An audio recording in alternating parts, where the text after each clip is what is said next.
exécuté une mission de plusieurs jours au parc national de Cauzi-Biega et cette mission a donné lieu à pas mal d'objectifs très intéressants. Nous avons procédé à la mise en place du nouveau chef de site, Monsieur Deo, qui a pris la place de notre collègue de Dieu Biaombé après 5 ans de bons et loyaux services sur le parc national de Cauzi-Biega. Et c'est l'occasion ici de souligner et de féliciter le travail qui a été exécuté pendant tout ce temps par notre collègue. Et maintenant, avec le nouveau chef de site qui est appuyé en fait par un partenaire international, la Wildlife Conservation Society, il y a toute une nouvelle page du parc national de Cauzi-Biega qui est tournée et un nouvel avenir est en cours maintenant de préparation.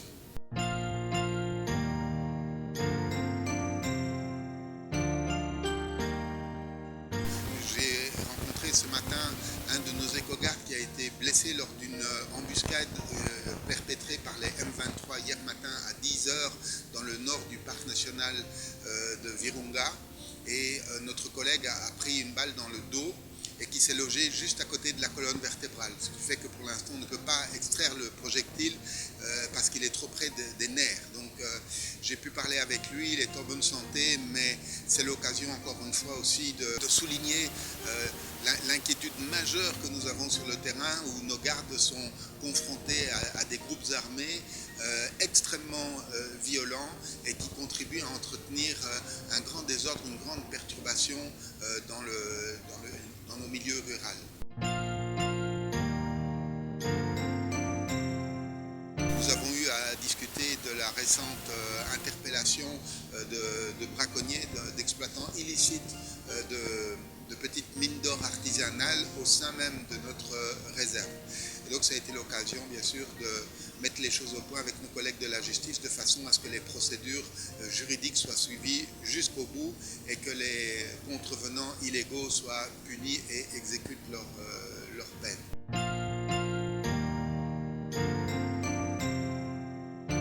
Nous avons eu l'occasion de rencontrer le gouverneur du Sud Kivu avec qui nous avons longuement échangé et le gouverneur nous a répété à plusieurs reprises son engagement personnel pour soutenir les activités de l'Institut congolais pour la conservation de la nature.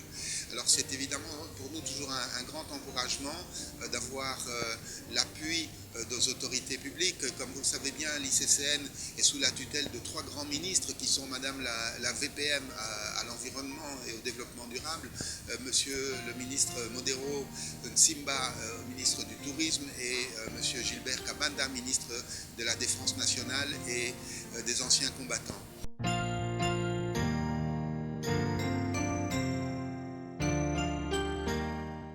Alors ici aussi, je voudrais rassurer le public, aussi bien nos compatriotes congolais que nos partenaires étrangers qui sont avec nous. Ce rapport a été produit suite à des enquêtes très peu professionnelles, repose sur des arguments qui sont extrêmement fragiles et donc nous allons avoir l'occasion d'ici quelques jours de produire un contre-rapport qui a été mené par des vrais professionnels qui ont appliqué des méthodes de triangulation et qui vont mettre à jour la réalité de ce qui se passe sur le terrain.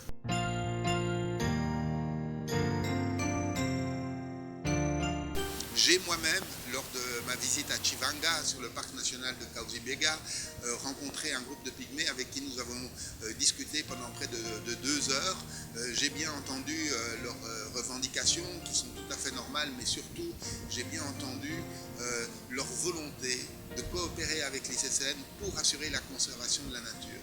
Nous sommes des Congolais sur le sol congolais et donc il était extrêmement important qu'on travaille ensemble pour que les bénéfices de la biodiversité retombent sur chacun de manière équitable.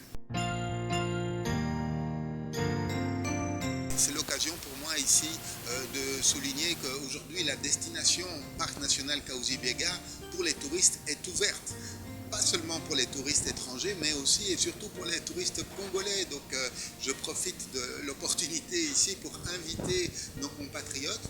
Venez visiter nos parcs, venez visiter Cauzi-Biega, voir les gorilles, venez visiter le parc de Bambolomene, le parc marin des mangroves. Les sites là sont extraordinaires.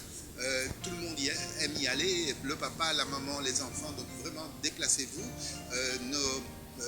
Nos collègues, nos agents sont sur place. Nous avons des infrastructures, bon, tout n'est pas encore au point, mais on est au début et le plus important, c'est de créer une dynamique de reprise du tourisme malgré les difficultés que nous avons encore.